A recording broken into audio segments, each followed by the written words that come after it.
got a new single list just dropped this week, so we'll talk a little bit about that. But how are things going for you right now? I'm busy, Yeah, but good. yeah. Um, I was gonna say that the single dropped on Wednesday, and I know you've been doing some radio promos and stuff. How's that going? It's gone pretty well. We've gotten added to 8 radio stations so far, and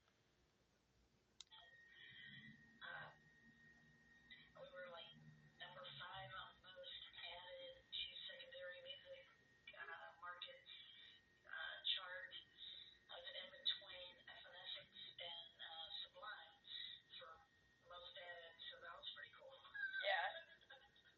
I was gonna say like I was gonna say right now I feel like there's a lot of like really great rock coming out too, and I feel like it's kind of seeing a lot more some bands that are getting out there that are getting a little more attention that are more independent as well. So I think it's a good time to be out there. It looks like we timed it well. Yeah. I know I saw that Shinedown was further down on the list, but I think that's because their song has been out for a while, and so I wasn't competing with them as when they first released theirs. And then just for the 25th specific track, what do you want people to know about it?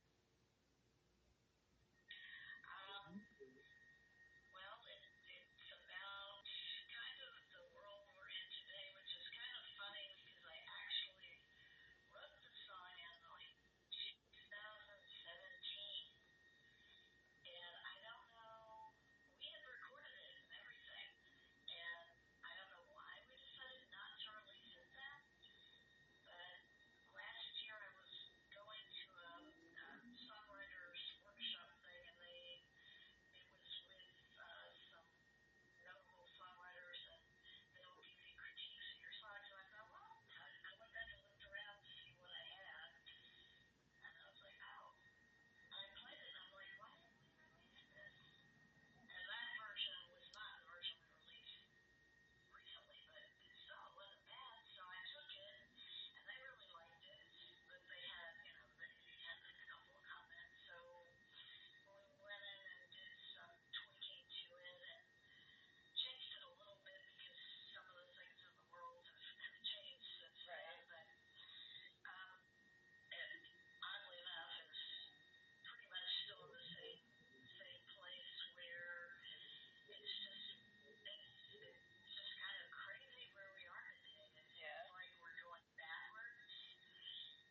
guess what would you want to say to people that that are out there and maybe having those same kind of um, anxieties about the way the world is going?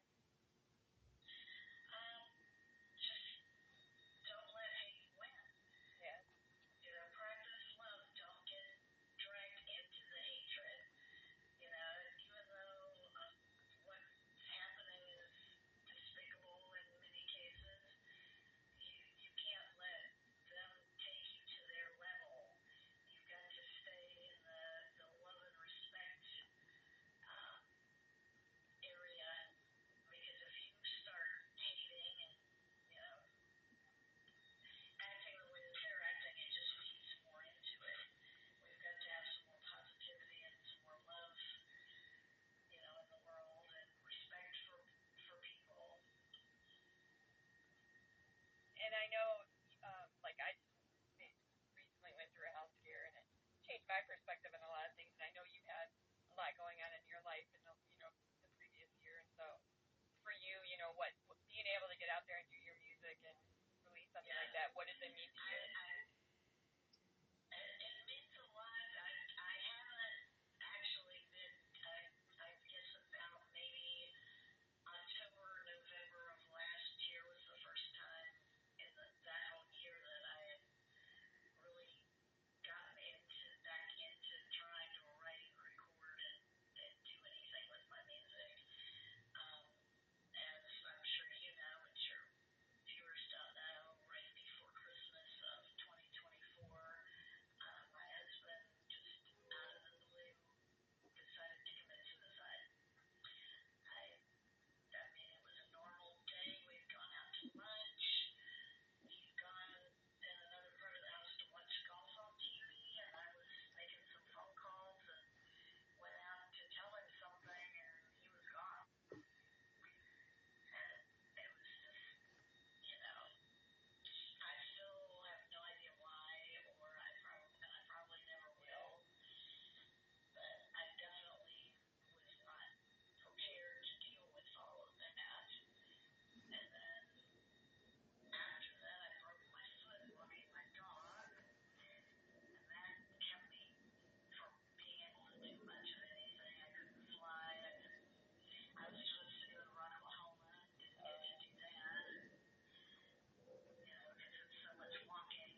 a good choice, right?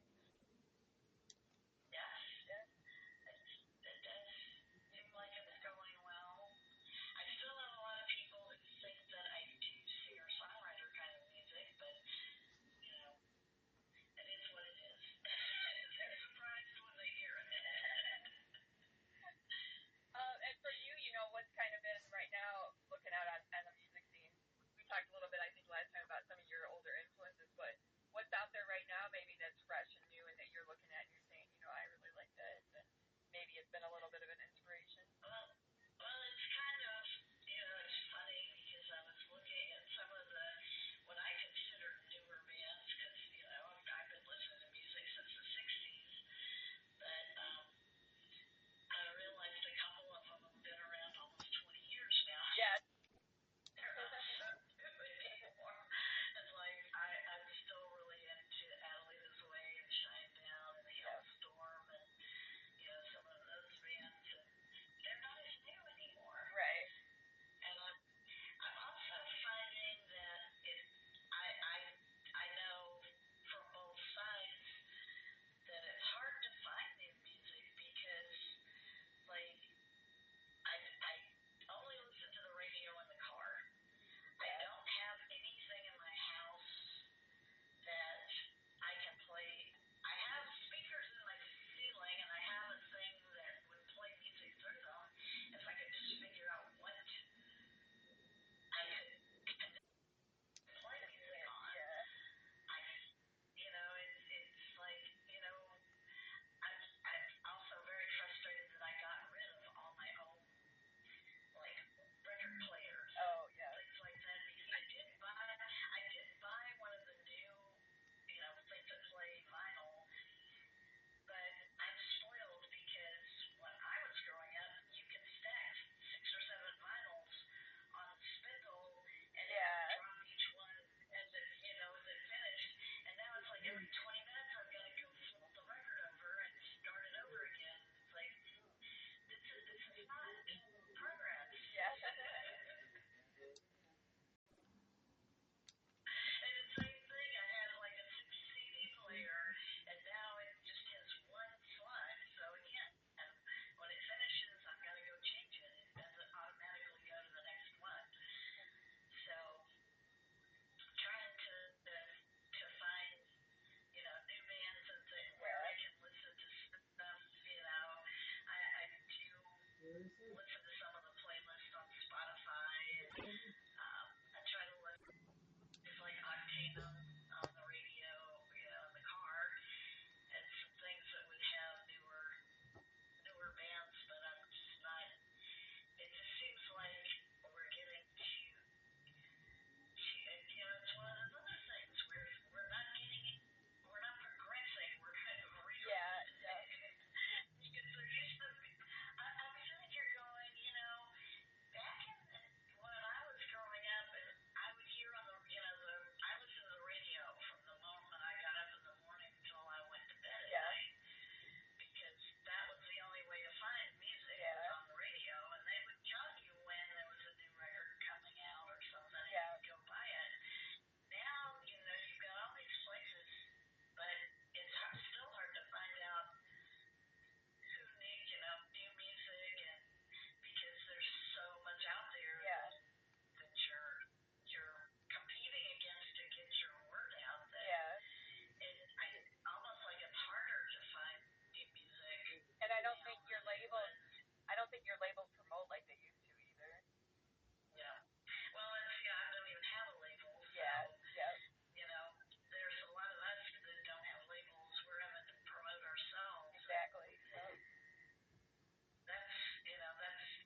you're buying this, check this person out, or and they'll be playing their recommendations at the store when you're there, or things like that. A lot of that stuff like record stores and things.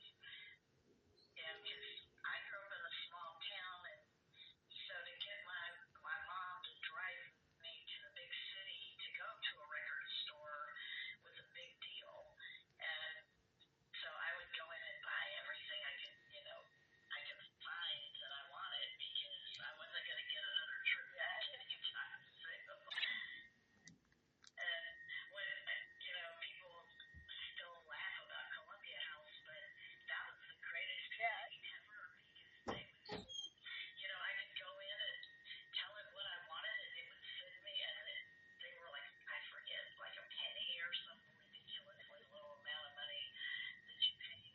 They come in the mail, and you'd have all these new albums. Yeah. Like, Adley This Way is releasing a new album, and they're not releasing it digitally at all. Yeah. They're releasing it only in physical medium to their fans, and we'll see how that goes. Yeah. Yeah, I mean, you got to be creative sometimes. And like you said, dropping singles now, that's the thing, like you're doing with the singles here and there. I mean, that's the best way to keep the word out there. Part of it is that if you drop an EP like on Spotify, you can only pitch one song on the EP to playlist. But if you drop singles, you can pitch every one of them to playlist. So you get more bang for your buck kind of thing. And so, you can always release it as a compilation at some point later on, or you can do it where it's only singles on Spotify and you release it other places as a EP or whatever. So yeah. And then just kind of looking forward, what's next for you? I'm not sure. We're going to see where this radio play takes me. I'm still trying to put together an actual real band that's not substitutes. Yeah. I might still have a few substitutes here and there, but somebody so that I could play more often out at least, and at open mics. The funny thing is I have somebody who could book me shows if I could just find a band to play them. Yeah. And get out there for the summer. Usually it's the other way around. Usually people have a band, but they can't find, they can't exactly. Book a show. And I'm like, I could book a show, but I can't get anybody to play it. And I mean, there's so many great summer festivals, yeah. Yeah.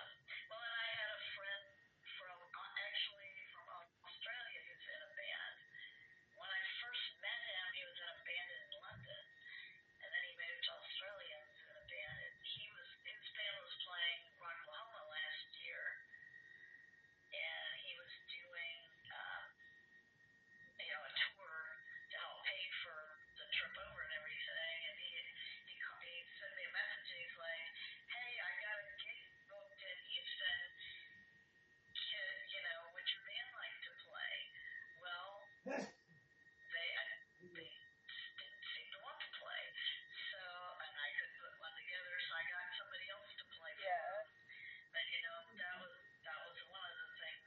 I'll get people like that that'll offer me shows, and I can't get anybody to play to do it. So that's kind of frustrating. Yeah, but we'll see where the new songs are going to take us when you least expect them. Exactly.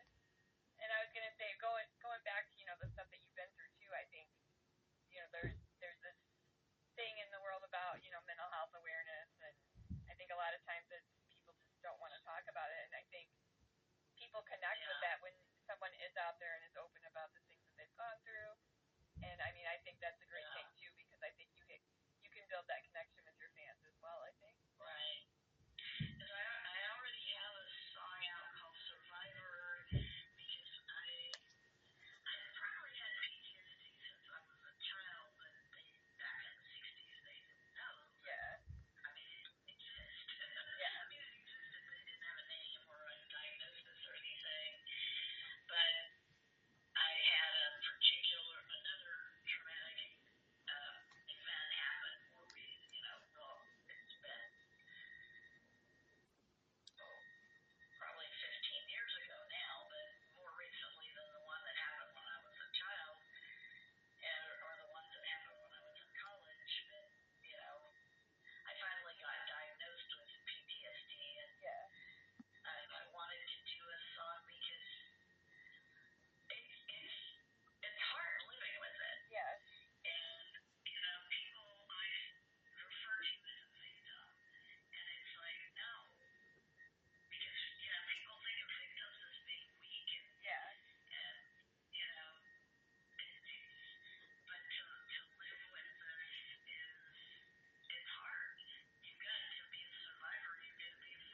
just finally, what do you want to say to the fans that are out there that are sticking with you and following along?